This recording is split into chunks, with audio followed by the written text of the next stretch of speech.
Record 27. No headings. It is impossible. I was alone in the endless corridors. In those same corridors, a mute concrete sky. Water was dripping somewhere upon a stone. The familiar, heavy, opaque door, and the subdued noise from behind it. She said she would come out at 16 sharp. It was already 5 minutes, then 10, then 15 past 16. No one appeared. For a second I was my former self, horrified at the thought that the door might open. 5 minutes more, and if she does not come out. Water was dripping somewhere upon a stone. No one about. With melancholy pleasure I felt saved, and slowly I turned and walked back along the corridor. The trembling dots of the small lamps on the ceiling became dimmer and dimmer. Suddenly, a quick rattle of a door behind me. Quick steps, softly echoing from the ceiling and the walls. It was she, light as a bird, panting somewhat from running. I knew you would be here. You would come. I knew you. You. The spears of her eyelashes moved apart to let me in, and how can I describe what effect that ancient, absurd, and wonderful rite has upon me when her lips touch mine? Can I find a formula to express that whirlwind which sweeps out of my soul everything, everything save her? Yes, yes, from my soul. You may laugh at me if you will. She made an effort to raise her eyelids, and her slow words too came with an effort. No, now we must go. The door opened, old, worn steps, an unbearably multicolored noise, whistling and light. 24 hours have passed since then, and everything seems to have settled in me. Yet it is most difficult for me to find words for even an approximate description. It is as though a bomb had exploded in my head. Open mouths, wings, shouts, leaves, words, stones, all these one after another in a heap. I remember my first thought was, fast back, for it was clear to me that while I was waiting there in the corridors, they somehow had blasted and destroyed the green wall, and from behind it everything rushed in and splashed over our city, which until then had been kept clean of that lower world. I must have said something of the sort to I-330. She laughed. No, we have simply come out beyond the green wall. Then I opened my eyes, and close to me, actually, I saw those very things which until then not a single living number had ever seen, except depreciated 1,000 times, dimmed and hazy through the cloudy glance of the wall. The sun, it was no longer our light evenly diffused over the mirror surface of the pavements. It seemed an accumulation of living fragments, of incessantly oscillating, dizzy spots which blinded the eyes. And the trees, like candles rising into the very sky, or like spiders that squatted upon the earth, supported by their clumsy paws, or like mute green fountains. And all this was moving, jumping, rustling. Under my feet some strange little ball was crawling. I stood as though rooted to the ground. I was unable to take a step because under my foot there was not an even plane. But imagine something disgustingly soft, yielding, living, springy, green. I was dazed. I was strangled. Yes, strangled. It is the best word to express my state. I stood holding fast with both hands to a swinging branch. It is nothing. It's all right. It is natural. The first time. It will pass. Courage. At I-330's side, bouncing dizzily on a green net, someone's thinnest profile, cut out of paper. No, not someone's. I recognized him. I remembered. It was the doctor. I understood everything very clearly. I realized that they both caught me beneath the arms and laughingly dragged me forward. My legs twisted and glided. Terrible noise, cawing, stumps, yelling, branches, tree trunks, wings, leaves, whistling. The trees drew apart, a bright clearing. In the clearing, people, or perhaps, to be more exact, beings. Now comes the most difficult part to describe, for this was beyond any bounds of probability. It is clear to me now why I-330 was stubbornly silent about it before. I would not have believed it, and would not have believed even her. It is even possible that tomorrow I shall not believe myself, shall not believe my own description in these pages. In the clearing, around a naked skull-like rock, a noisy crowd of 300 or 400 people. Well, let's call them people. I find it difficult to coin new words. Just as on the stands you recognize in the general accumulation of faces only those which are familiar to you. So at first I recognized only our grayish blue units. But 1 second later, and I saw distinctly and clearly among the units dark red, golden, black, brown, and white humans. Apparently, they were humans.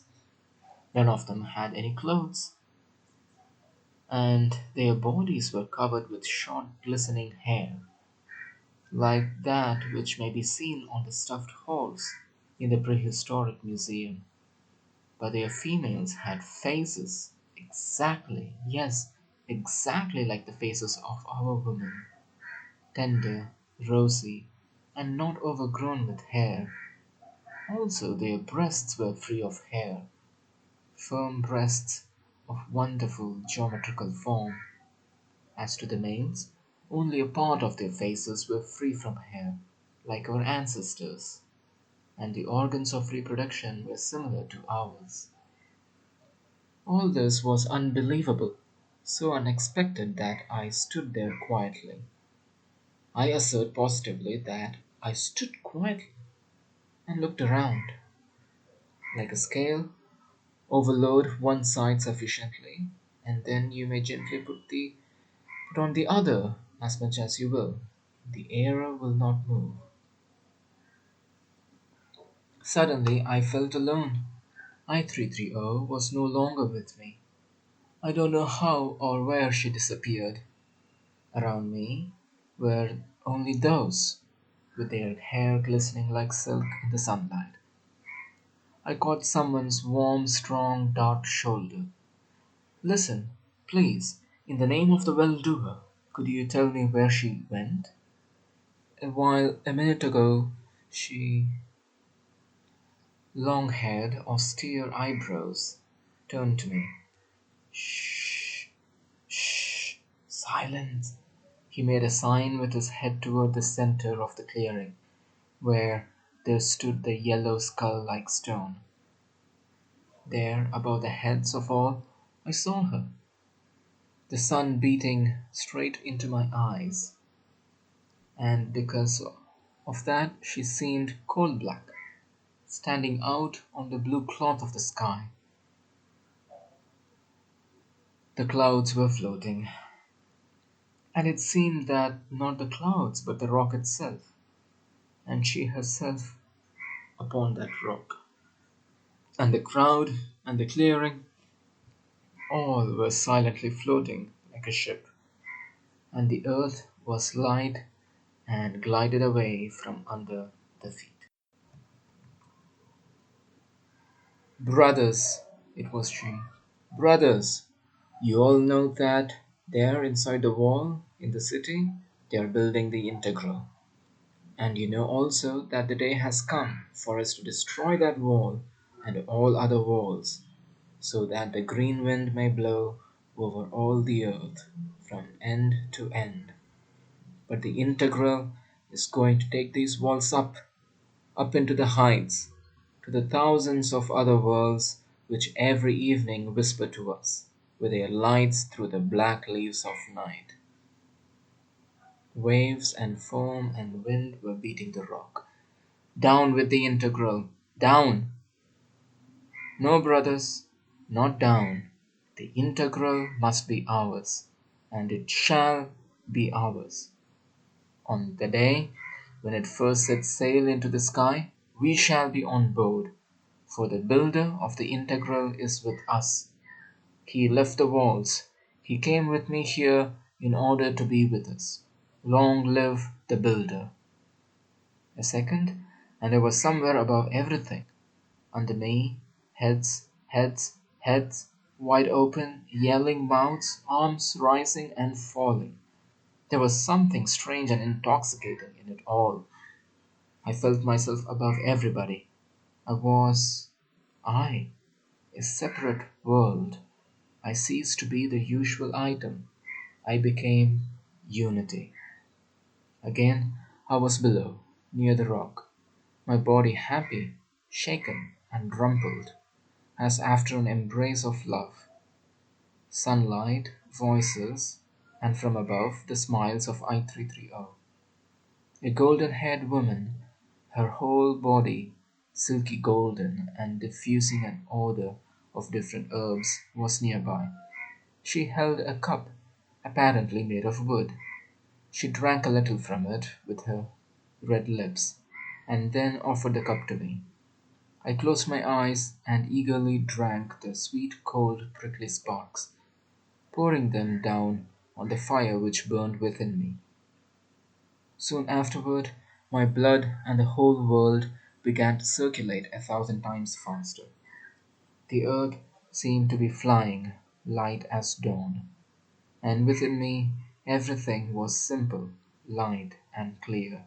Only then I noticed on the rock the familiar enormous letters, Mephi, and for some reason the inscription seemed to be necessary.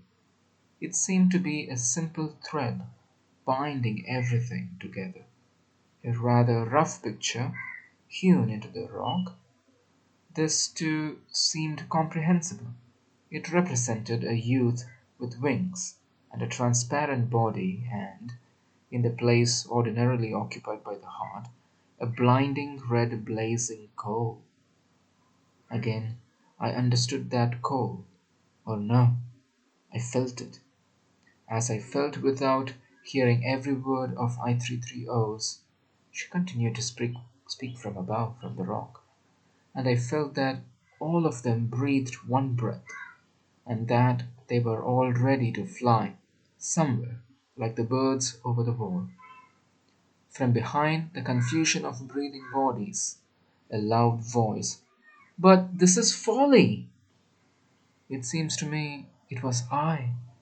Yes, I am certain it was I who then jumped up on the rock. From there I saw the sun, the heads, a green sea on a pale blue background, and I cried, "Yes, yes, precisely! All must become insane! We must become insane as soon as possible!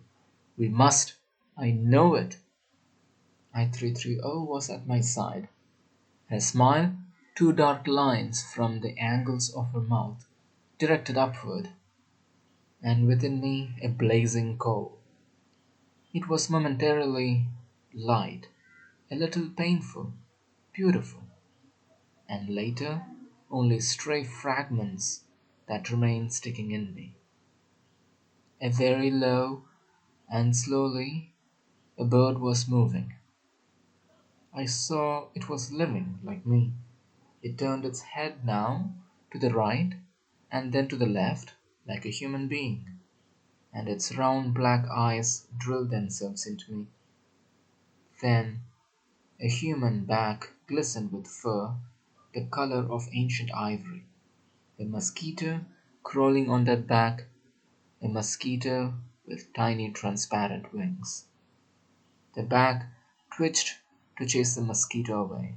It twitched again.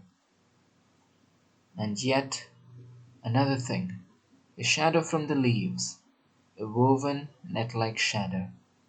Some humans lay in that shadow, chewing something, something similar to the legendary food of the ancients. A long yellow fruit and a piece of something dark. They put some of it in my hand, and it seemed strange to me, for I did not know whether I might eat it or not. And again a crowd, heads, legs, arms, mouths, faces, appearing for a second and disappearing like bursting bubbles. For a second, or perhaps it was only a hallucination, the transparent flying wing gears appeared. With all my might, I pressed the hand of I-330. She turned to me. What is the matter? He is here. I thought I. Who? S. A second ago, in the crowd. The ends of her thin, coal black brows moved to the temples. A smile like a sharp triangle. I could not see clearly why she smiled. How could she smile? But you understand, I-330, don't you? You understand what it means if he or one of them is here? You're funny. How could it ever enter the heads of those within the wall that we are here? Remember, take yourself. Did you ever think it was possible? They are busy hunting us there. Let them. They are delirious. Her smile was light and cheerful, and I, too, was smiling. The earth was drunken, cheerful, alight, floating.